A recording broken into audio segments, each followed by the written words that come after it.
Hello students, இன்னைக்கு கிளாஸில் solution சாப்டரில் இருக்கிற 1.29 டெக்ஸ்ட் புக் ப்ராப்ளம் பார்க்கலாம். Nalorphine C19H21NO3 similar to morphine is used to combat withdrawal symptoms in narcotic uses. Dose of nalorphine generally given is 1.5 mg. Calculate the mass of 1.5 into 10 power minus 3 mole aqueous solution required for the above dose. இப்போ என்ன கொடுத்துருக்காங்கன்னா molality small எம்னா என்ன அர்த்தம், molality கொடுத்துருக்காங்க. இப்போ mass of aqueous solution, so இப்போ 1.5 milligram dose of nalorphine prepare பண்ணுறதுக்கு எவ்வளோ அக்வஸ் சொல்யூஷனோட மாஸ் தேவைப்படுதுன்றதை கேல்குலேட் பண்ண சொல்லியிருக்காங்க. ஃபர்ஸ்ட் நம்ம மொலாலிட்டியோட டெஃபினேஷன் பார்க்கலாம். மொலாலிட்டியோட டெஃபினேஷன் என்ன, number of moles of solute by mass of solvent in KG. Number of moles calculate பண்ண ஃபார்முலா தெரியும், given mass by molar mass. First நம்ம என்ன பண்ணணும், molar mass of nalorphine calculate பண்ணணும். So C19H21NO3 19 × 12 atomic weight of carbon 12 plus 21 hydrogen 1 plus 14 nitrogen 3 × 16. அப்போ வந்து molar mass வந்து 311 gram per mole. இப்போ மொலாலிட்டியோட ஃபார்முலா எழுதலாம். நம்பர் ஆஃப் மோல்ஸ் என்ன, given mass by molar mass W2/M2. இது வந்து 1 kg, மாஸ் ஆஃப் சால்வெண்ட் வந்து 1 kg. ஸோ இப்போ இங்கே என்ன கொடுத்துருக்காங்கன்னா மொலாலிட்டி கொடுத்துருக்காங்க 1.5 × 10 power minus 3 மோலால். அப்போ மொலாலிட்டி அது கொடுத்துருக்காங்க, அதை எழுதிட்டு W2 தான் கேல்குலேட் பண்ணணும். மோலார் மாஸ் வந்து 311, சால்வெண்ட் வந்து 1 kg. ஸோ சால்வெண்ட் வந்து 1 kg எடுத்திருக்காங்க. இப்போ நம்ம இதுலேருந்து என்ன பண்ணணும், so we have to calculate W2. So W2 எப்படி கேல்குலேட் பண்ணணும், W2 வந்து என்னது 1.5 × 10 power minus 3 × 311. ஸோ இப்போ இதை மல்டிப்ளை பண்ணணும். ஸோ இப்போ இதை மல்டிப்ளை பண்ணிங்கன்னா என்ன ஆகும், ஸோ உங்களுக்கு வர ஆன்சர் வந்து 0.4665 கிராம்ஸ் கிடைக்குது. இதுதான் W2. ஸோ இப்போ இதை வந்து நம்ம மில்லிகிராம்ஸில் மாற்றணும். மில்லிகிராம்ஸில் மாற்றணும்னா என்ன பண்ணணும், 1 கிராம் எவ்வளோ மில்லிகிராம், 1000 மில்லிகிராம். ஸோ அதனால் 1000ல் மல்டிப்ளை பண்ணணும். ஸோ இப்போ 1000ஆல் மல்டிப்ளை பண்ணிங்கன்னா என்ன வரும் ஆன்சர் 466.5 மில்லிகிராம். ஸோ இப்போ நம்ம என்ன கேல்குலேட் பண்ணியிருக்கோம், W2. ஸோ W2னா என்ன, mass of or weight of drug nalorphine. So இப்போ வெயிட் ஆஃப் நலார்ஃபின் வந்து நம்ம கேல்குலேட் பண்ணியிருக்கோம்.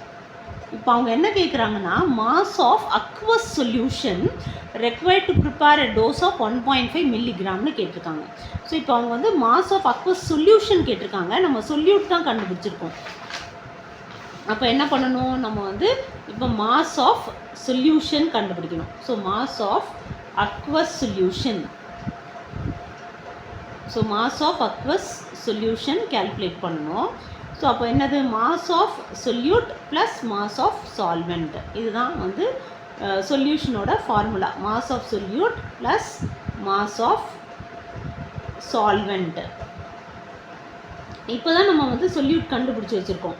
சொல்யூட் எவ்வளோ கண்டுபிடிச்சி வச்சுருக்கோம், 466.5 மில்லிகிராம். ஸோ இது வந்து சொல்யூட். ஸோ இதுதான் சொல்யூட்டோட இது. So சால்வெண்ட்னா 1 kg. 1 kgனா என்ன, 1000 கிராம். ஸோ 1000 கிராம் வந்து சால்வெண்ட். ஸோ இது ரெண்டையும் ஆட் பண்ணிங்கன்னா வர்றது தான் வந்து மாஸ் ஆஃப் சொல்யூஷன். இப்போ மாஸ் ஆஃப் சொல்யூஷன் என்ன, 1004, இது வந்து 1000 ப்ளஸ் 466. ஸோ அப்போ 1000, இது வந்து என்னது கிராம்ஸில் இருக்குது இல்லையா. ஸோ இப்போ இதையும் வந்து நம்ம, இது வந்து 1000 கிராம்ஸில் இருக்குது, இது வந்து என்னது சொல்யூட் வந்து மில்லிகிராம்ஸில் இருக்குது. அப்போ என்ன பண்ணணும், நம்ம சொல்யூட்டையும் வந்து கிராம்ஸில் மாற்றணும். கிராம்ஸில் மாற்றினா என்ன வரும், 0.4665 கிராம்ஸ் ப்ளஸ் ஸோ 1000 கிராம். அப்போ இந்த என்ன பார்த்தீங்கன்னா, ஸோ இது வந்து 1000.4665 கிராம்ஸ்ன்னு இருக்குது.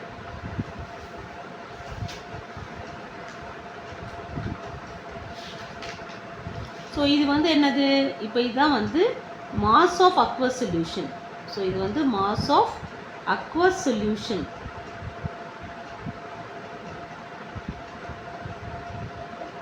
ஸோ இப்போ இவ்வளோ மாஸ் ஆஃப் அக்வஸ் சொல்யூஷனில் எவ்வளோ கிராம் ஆஃப் சொல்யூட் இருக்குது, ஸோ எவ்வளோ மில்லிகிராம் ஆஃப் சொல்யூட் இருக்குது, 466.5 மில்லிகிராம் ஆஃப் சொல்யூட் வந்து இவ்வளோ கிராம் ஆஃப் சொல்யூஷனில் இருக்குது. அப்போது என்ன நமக்கு இதுலேருந்து என்ன கால்குலேட் பண்ணிட்டோம், 466.5 milligram of solute is present in so 1000.4665 gram of aqueous solution.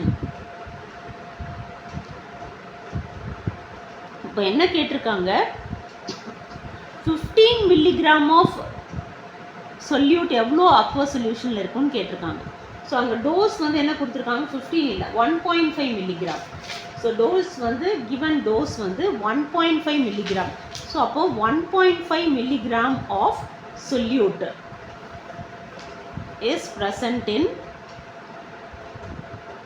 எவ்வளோ கிராம் ஆஃப் அக்வா சொல்யூஷன் கேட்குறாங்க. இது நமக்கு தெரியாது, எக்ஸ்ன்னு வச்சுக்கணும். ஸோ இதை வந்து கிராஸ் மல்டிப்ளை பண்ணி கண்டுபிடிக்கணும்.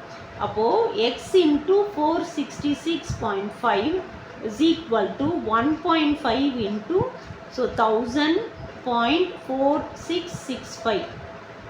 ஓகேவா, இதை வந்து இதுலேருந்து எக்ஸ் கண்டுபிடிக்கணும். ஸோ எக்ஸ் என்னது, 1000.4665 into 1.5 divided by 466.5. ஸோ இதை கேல்குலேட் பண்ணிங்கன்னா வர ஆன்சர் வந்து 3.21 கிராம். ஸோ இதுதான் வந்து mass of aqueous solution. So இதுதான் mass of aqueous solution required to prepare 1.5 milligram of the drug. So இதுதான் ஆன்சர்.